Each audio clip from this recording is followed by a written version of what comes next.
Egypt was not just a kingdom, it was a jewel of the ancient world, and Cleopatra was its living flame. She ruled with beauty, yes, but also with a mind sharp enough to survive Rome's shadow. After Julius Caesar was killed, the world split in two. Rome was no longer one power, it was a battlefield of rival men. And one of them was Mark Antony, a Roman general feared across the empire. Antony was sent east to secure Rome's control, and Cleopatra was summoned as if she were a subject. But Cleopatra did not arrive like a prisoner. She arrived like destiny. Her ship entered the river at night, lit with torches. Music drifted over the water. Perfume filled the air. Gold gleamed against the dark sky.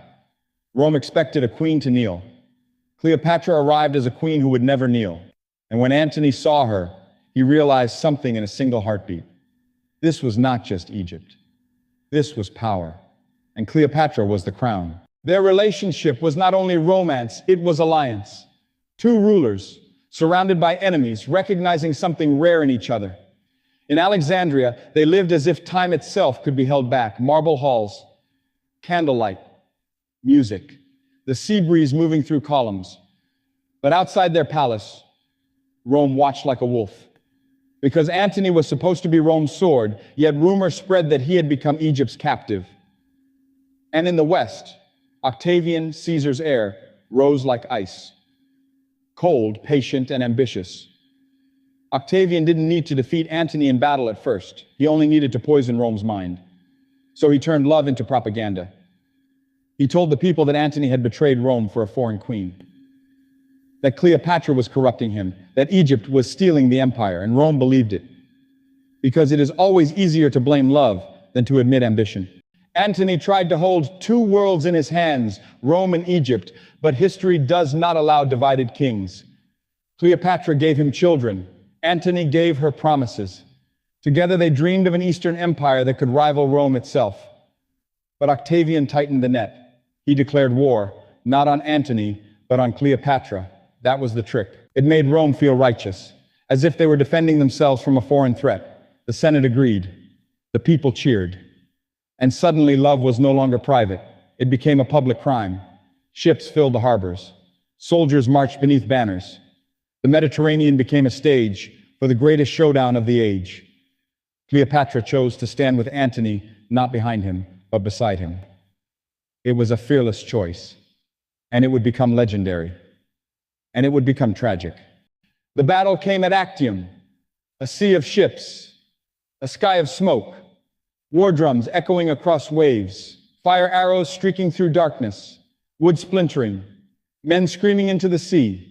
Octavian's fleet was disciplined, relentless. Antony's forces were powerful, but stretched thin.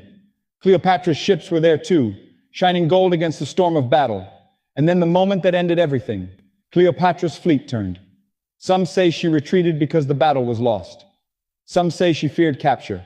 Some say it was strategy. But history only remembers what it looked like. Antony saw her leaving, and his heart overruled his command. He abandoned the battle and followed her. Rome watched. Octavian watched. And in that single decision, Antony lost the war, not because he was defeated, but because he chose love over victory. Actium became the turning point. The empire began to fall. After Actium, everything unraveled. Octavian marched toward Egypt like a shadow swallowing the sun. Cities surrendered.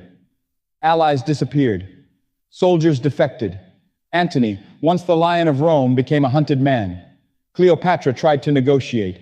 She tried to bargain. She tried to save her throne, her children, her people. But Octavian wanted more than Egypt. He wanted Cleopatra alive, not as a queen, but as a trophy. He wanted to parade her through Rome in chains. Cleopatra understood the truth. Rome could take her kingdom. Rome could take her life.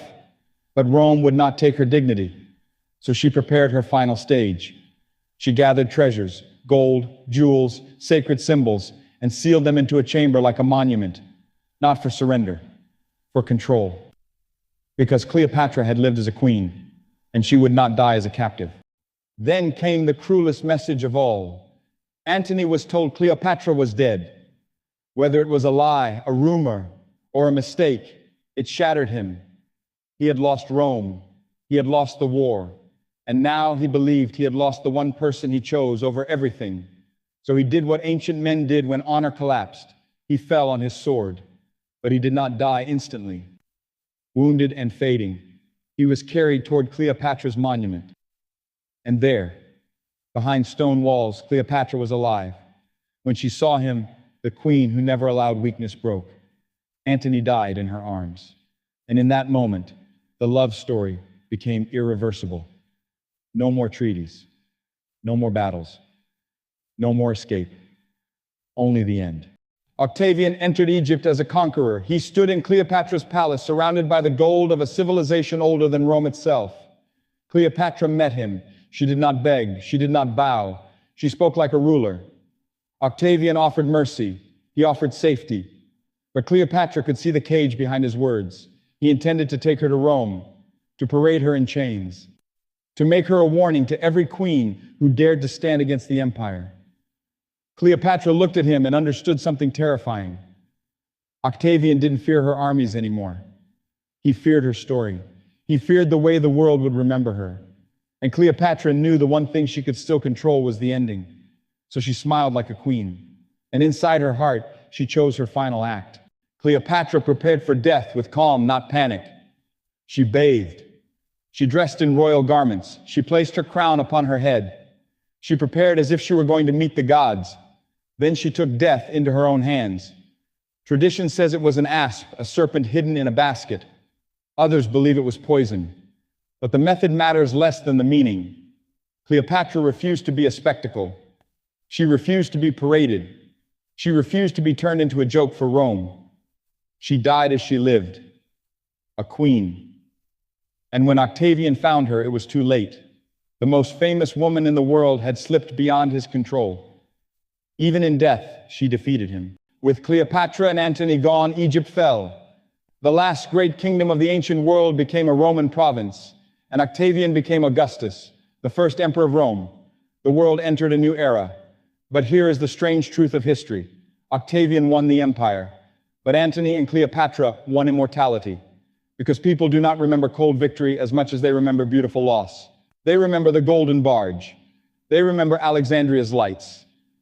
They remember Actium's flames. They remember Antony dying in her arms. They remember Cleopatra choosing her own ending. Because love that costs everything leaves a mark on time. And that is why their story still haunts the world. Not because it was perfect, not because it was pure, not because it was without ambition or danger, but because it was real. Two powerful people caught between love and empire, between destiny and destruction. And in the end, they chose each other. Valentine's Day is often painted in flowers and candy, but the oldest love stories were written in fire. Cleopatra and Mark Antony remind us that love can be beautiful, and love can be tragic, and sometimes love becomes the very thing history cannot forget. Because kingdoms collapse, names fade, empires fall. But love, even when it breaks, echoes.